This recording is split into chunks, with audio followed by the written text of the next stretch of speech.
So, as you can see, this is everything that I love about a guitar. It's so ridiculously obnoxious. I got this the same night that I got my 1942 SJ prototype, okay? I'm walking by all the guitars, Les Pauls, all that other stuff, and then all of a sudden, like, oh.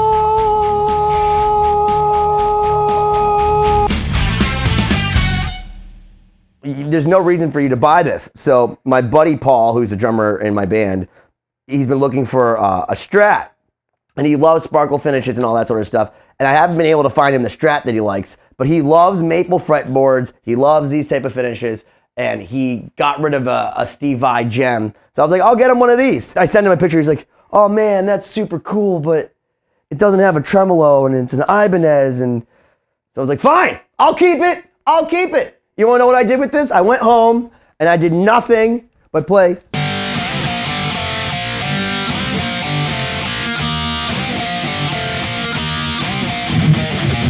A guitar needs to inspire you. And one of the things I was talking about with Jim is, how do you get a guitar with such a beautiful finish, which by the way, it goes away all the way on the back.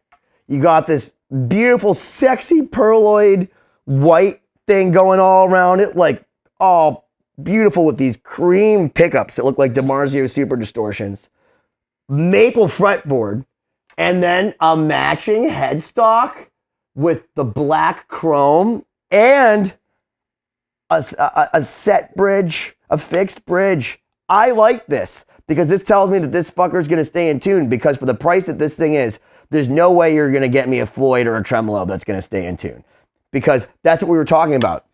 How do you make a guitar like this? Guitars in my mind are almost like cars, where there's no excuse for anything that doesn't do so much stuff. So what you could get in a Mercedes 5 years ago comes automatically.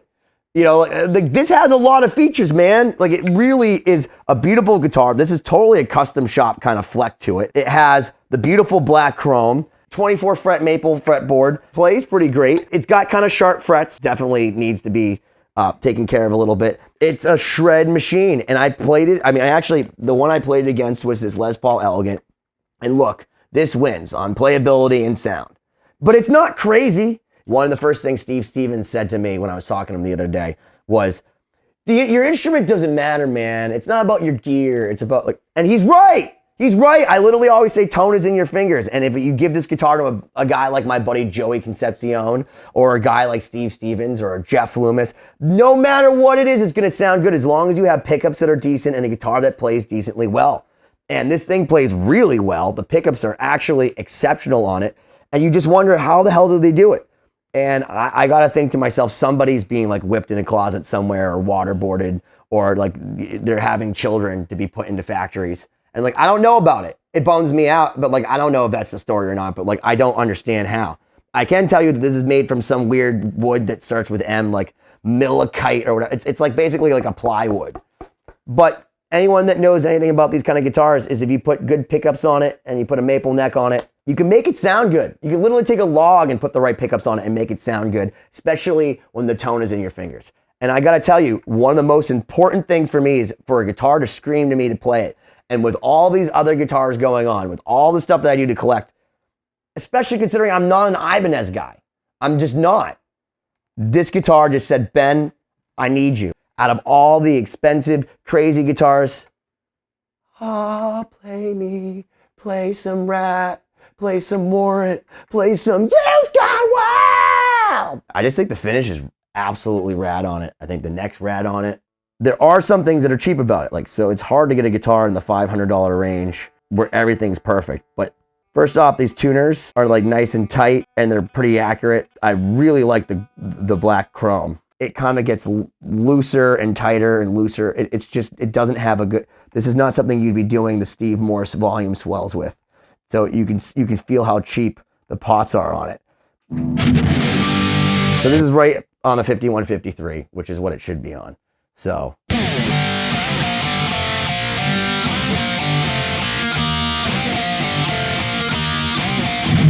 Does that sound good? Like, I mean, like literally, like that's the thing that the intonation on it is great. This volume switch is terrible. Listen to some butter.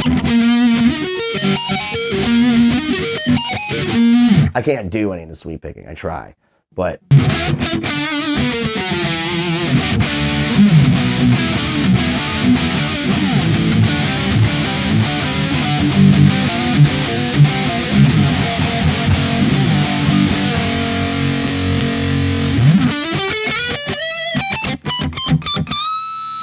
But I gotta say, for a guitar that's made of basically particle board, which whatever this crabby wood is, it's basically a very hard wood that's, I forget what it is, but it's something I'd never heard of, and it's basically just some cheap, totally renewable wood, but whatever.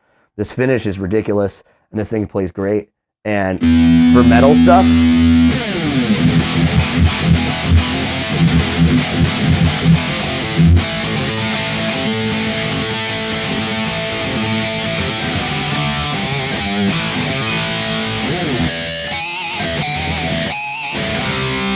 the thing is that I judge a lot of guitars as far as is how much pull they have. You know, like how easy is it to get a pinch harmonic? Like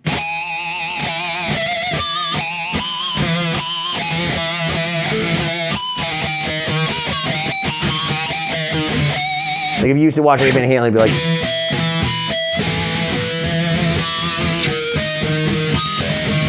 and the fact that this guitar gets that kind of harmonics is just fucking great.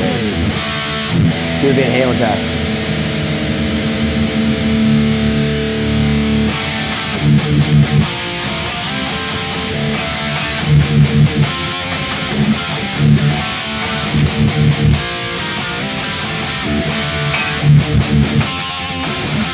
I can't reiterate how much that volume is bothering me. It's every time I turn it, that's the only thing that screams completely cheap to me. It just goes to show that you don't need to have a $3,000 guitar to play and sound awesome. It goes to show you can get a great tone without having to break the bank. You don't have to be a collector. And companies like Ibanez are making really damn cool guitars for short money. Why don't you fucking smash that subscribe button already?